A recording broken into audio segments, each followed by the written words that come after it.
Salut à tous! Alors aujourd'hui je reviens avec une vidéo qui est la suite en fait de ce que j'avais promis en 2015, à savoir que j'avais fait une précédente vidéo qui s'appelait Conseils et déconseils de lecture pour les ados. C'était l'épisode 1 et j'avais promis un épisode 2. Et donc voilà, première bonne résolution de 2016, faire la suite à cette première vidéo de l'année dernière. Et donc revenir avec cette fois-ci des conseils de lecture pour les adolescents.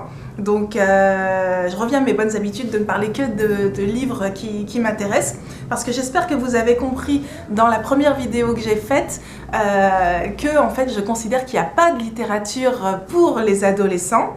Il y a de la bonne littérature et puis c'est tout, quel que soit l'âge à laquelle on la découvre. Donc aujourd'hui je vais quand même néanmoins vous parler d'un auteur que j'ai choisi pour cette vidéo parce que c'est un auteur qui a un regard assez critique sur le monde qui nous entoure, assez critique sur notre société globalisée, donc je pense que ça peut être intéressant pour les jeunes de lire ce qu'il fait. Et puis en plus c'est un auteur, un artiste très moderne, en cela qu'il est totalement pluridisciplinaire. Il touche à la fois le texte écrit mais aussi l'oralité à travers des performances, des choses qu'il écrit pour des comédiens, des formes radiophoniques aussi, des vidéos qu'il fait, donc il fait plein de choses. Et donc cet auteur, c'est Jean-Charles Macérat. Alors là, je vous présente un de ses livres qui s'appelle United Emmerdement of New Order, qui est paru chez POL. Mais si vous voulez en savoir plus sur Macérat, c'est assez facile puisqu'il a un site très riche où vous allez retrouver justement des extraits de ses spectacles, de ses performances, des textes, etc. Et alors Jean-Charles Macérat, il a la particularité d'avoir un style qui fait se télescoper comme ça pas mal de registres. C'est-à-dire qu'il va puiser un petit peu, il est très ironique, hein, et il va puiser dans le jargon administratif. Par exemple, il va faire des espèces de faux rapports qui sont des rapports gouvernementaux ou d'ONG par exemple. Il va aussi puiser dans le jargon des entreprises et donc faire semblant de récolter des procès-verbaux de réunions corporate, comme on dit, dans lesquels ils traitent, les entreprises ont une stratégie pour nous vendre des produits tous plus inintéressants les uns que les autres. Il va aussi faire du pseudo-journalisme, et voilà, faire se télescoper comme ça plusieurs registres de langage pour nous décrire des situations ubuesques et puis certaines assez affreuses, mais qui sont totalement réalistes. Des choses qui lui sont inspirées par les récents conflits, par exemple l'ex-Yougoslavie, des choses qui lui sont inspirées par ce qu'on peut vivre quand on habite par exemple dans une banlieue morne où toutes les maisons sont pareilles, où il n'y a que des ronds-points et puis finalement rien à faire, et puis des choses qu'on peut vivre quand on est dans une entreprise qui vend comme ça au niveau mondial des objets aux gens avec le plus pur cynisme.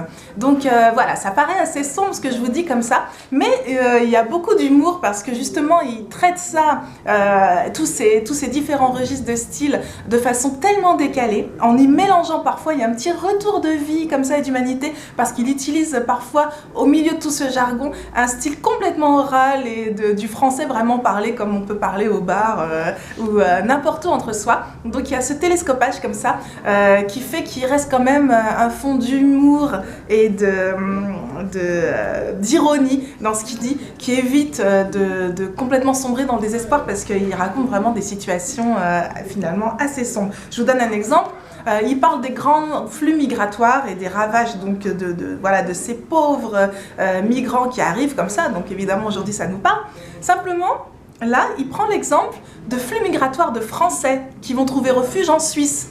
Et donc on voit comment le gouvernement suisse essaye de faire face à cette arrivée massive de réfugiés français. On ne sait pas trop pourquoi ils viennent se réfugier en Suisse, mais en tout cas c'est assez drôle de voir voilà, ce renversement de situation. Et le petit pays bien protégé, bien financier qu'est la Suisse, aux prises voilà, avec cette arrivée massive de Français. Bon, il parle d'autres choses comme ça sur un ton moins léger, un peu grinçant, mais finalement qui sont vraiment intéressantes. Et puis il y a cette énergie, en fait, ce punch qu'il a qui nous font un petit peu prendre conscience et puis essayer de se secouer par rapport à ce monde, aux horreurs globalisées du monde dont il nous parle. Donc voilà, c'est pas facile à lire, hein, Jean-Charles Macérat, mais voilà, moi je pense que que tout lecteur peut absolument s'approprier ce style, qu'on soit jeune ou moins jeune, et puis essayer de rentrer dans ces grandes phrases qui ont parfois pas de ponctuation. et qui mélange des faits bruts, des chiffres et puis toute cette ironie qu'il y a chez Jean-Charles Macérat. Donc voilà, c'est un peu un objet qui sort du commun dans la littérature d'aujourd'hui, comme vous le verrez si vous allez voir son site internet. Et en tout cas, moi je vous le conseille, j'aime beaucoup ce qu'il fait et je pense que c'est très moderne et que ça parle beaucoup du monde dans lequel on vit, qui est très complexe finalement, dans lequel on vit aujourd'hui. Voilà, j'espère que je vous ai donné envie d'aller jeter un œil à Jean-Charles Macérat si vous ne le connaissiez pas, mais peut-être que voilà, vous en aviez déjà entendu parler parce qu'il est vraiment dans plein de registres différents. Et en tout cas, je vous dis à très bientôt pour une autre chronique d'un sujet qui n'est pas très souvent traité non plus. Le livre dont je vous parlerai, ça s'appelle Pau de Dorothy Allison. Voilà, à bientôt, ciao!